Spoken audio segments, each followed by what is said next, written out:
Hey folks, welcome back to another video. You join me at Lion Rocks, one of my common spots here on the wall.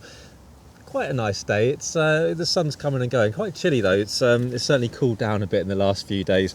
I'm wearing a new jacket that Montaigne have kindly sent us to test out, so I will report back in due course whether it's any good or not. I'm sure it will be, but I'll give it a thorough testing first. Today's video, I got two bits of kit in the wall here, and I've put a sling on them. This is a super common way for me to build a belay, and thousands of other people to build a belay. Join the two ends together, nothing new there, do a knot, and then what is really common is for that flipping join to get in the way. Now obviously I'd encourage you to make a little effort and get the join up out of the way each time, and that's what I do by default. I'm always making sure I get that join up out of the way, and then it's okay. But if you don't make the effort, you can guarantee it will be in the way. And then you clip into that, you belay off it, you do whatever you need to do. Super common, isn't it? I've very kindly been sent one of these from Blue Ice. We're supported by Beyond Hope, who import Blue Ice stuff into the UK. And they call this an Alpine Runner. Now an Alpine Runner, you might be thinking, is more normally something you carry in quick draw form. So two ends clipped like that. And they do various lengths of these. So this is 110 centimeters, this one. And whilst you could use it as an Alpine Runner that we know traditionally, clipped your harness, it probably is a bit long, but they do other lengths of it. So 110 centimeters, this one, they go right down to 35. I think the best length for an Alpine Runner would be the 55 centimeter version. But the point is, or the question is rather, what is the point of having one of these when we've all got a load of slings that do a perfectly good job for building belays or for using as that Alpine Runner? Blue Ice themselves say that this isn't to replace slings. We're not all suddenly going to chuck all our slings away and buy a load of these. They're like an addition, a little bit niche, I suppose. And I've been using this for a couple of weeks now, and I do really like it. I'm going to get rid of this sling here and get that out of the way. There's going to be pros and cons to any bit of kit. All right.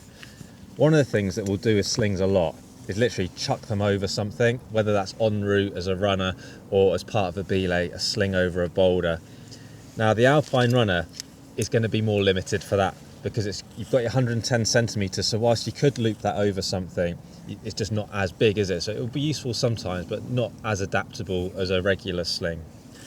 The construction's interesting. It's actually one continuous loop of basically Dyneema, but Dyneema's a brand name. It's ultra high molecular weight polyurethane. I think that's right, polyethylene, one of those. You can comment below if you get the words right. So it's one continuous loop, and then it's just stitched to form these little mini loops at the end. But there's no actual joins in it, so there's nothing, I suppose there's no stitching that could fail or anything. Not that that concerns me on a regular sling.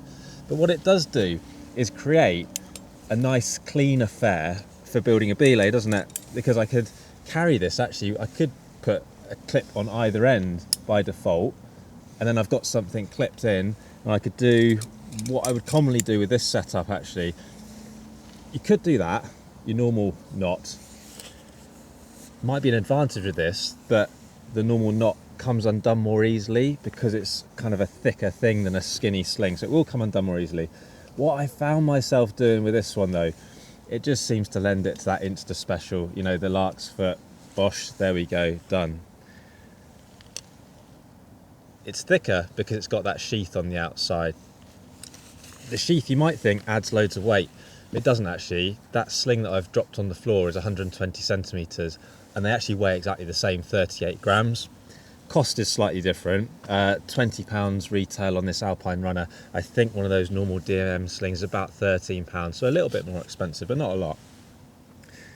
The sheath is going to give you some extra abrasion resistance, so that's got to be a bonus, hasn't it? It's also going to protect that fibre inside from UV light as well. Now, how much of a difference is that going to make? I haven't seen any long-term tests of that, but it's something to think about, isn't it? I like this idea that if I was using this as a sling for a belay, I'm just going to carry it as it is actually, probably over my chest or round the back of my harness, but with 2 clips ready to go, screw gates, snap gates, whatever. Probably I'd put snap gates on this kind of thing. And then it's just ready to go. Belay, simple, simple, simple.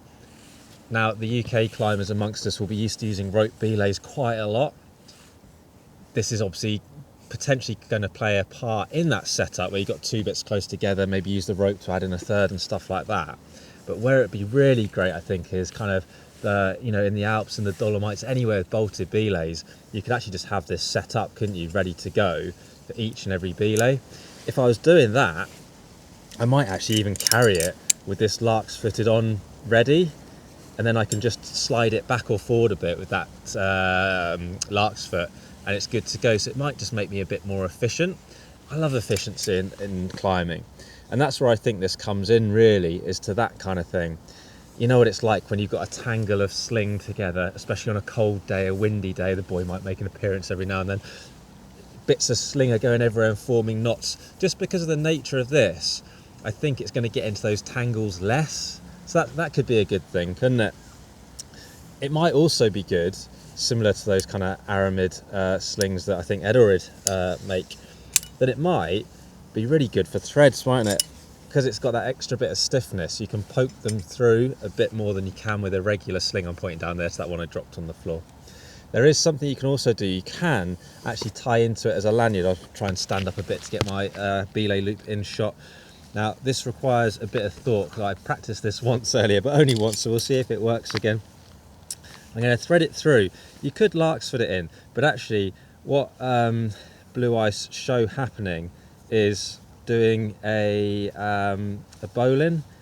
So, you know, there's other flipping videos out there on how to do a bowline, but actually you can end up with quite a neat little temporary lanyard. I've probably done that a bit long, but you can adjust it super quick. But then you've got that to clip into, so it might be that you use it for abseiling.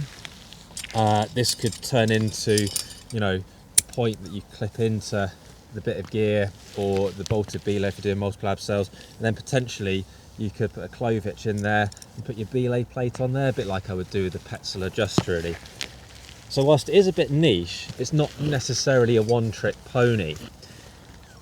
It could be, going back to that efficiency, that when you're making an Alpine Runner out of it, clipping and unclipping, storing and using, etc. The downside of those Alpine Runners is they can be a little bit messy at times. Not so much when you're used to them, but times when you become a bit lazy. Maybe you're on that longer multi-pitch and you're rushing a bit, you know, trying to catch that last lift off the midi or whatever it might be. Things can get a bit messy. I think less so with these. In the past, people have been tempted to put those little rubber bands on Alpine drawers, sling drawers, to keep the carabiner in place, and they have the potential to be clipped wrong, which could be catastrophic. With these, you've got that fixed loop, so it does actually keep the carabiner in the right place as well. If I was building a brand new rack or replacing something, you know, a load of drawers on my rack, and I wanted some Alpine Runner sling drawer type things, then I would really be tempted to get a couple of these in that 55 centimetre length, just for that sort of efficiency really. As I said, there's no real weight disadvantage. I like the idea of having quite a lot of open regular slings though, for drooping over those spikes. Draping maybe a better word, for draping over those spikes and things. So I wouldn't want to lose them entirely, and I would genuinely buy one of these, I think, at least to give a really good run out, because like I say, I've used it for a couple of weeks, but that's not the same as using it day in day out for like a whole season or anything. But I'd definitely be tempted to buy one to see how I got on with it, because I do think they're a nice bit of kit. Not heavier, they are more expensive, perhaps not quite as adaptable as a sling. So as I said, Blue Ice say themselves that I think their wording is, it's something else for your quiver, not to replace slings. They make their own slings, they're not going to stop making slings, and they don't expect everyone to start carrying these. But as a niche bit of kit, I think they're worth a look. Black Diamond do one, his name I've forgotten, that's sort of similar, but it's a different construction. So I like this one. I'm going to keep it on the harness and keep using it. Well, I hope that was an interesting little overview of the Alpine Runner from Blue Ice. You can, of course, buy them at Outside. I'll put a link in the comments below. £20 for the long one, less for the shorter ones. Certainly worth a look, like I say. do fire away questions or you know, things you've got to say about them, if you've used them, especially if you like them or think they're a crazy idea. Put it in the comments below. Always interesting to see and hear what people have to say about these bits of kit. I do a bit more of short, quick reviews and bits of random information on the Instagram channel, so find us on there as well, because you know, if you can keep up to date with a few more bits and testing things like this jacket might get posted on there rather than a full YouTube video as well. So do find us on Insta and Facebook and all that jazz as well. If you've got any questions, put them in the comments below, as I've said already. But as always, massive thanks for watching. It continues to blow my mind. To support the channel, we've got the Buy Me a Coffee link. You can click that like button, smash the subscribe button, all those things I say every time. Massively appreciated. As always though, thanks very much for watching. More videos coming up very soon.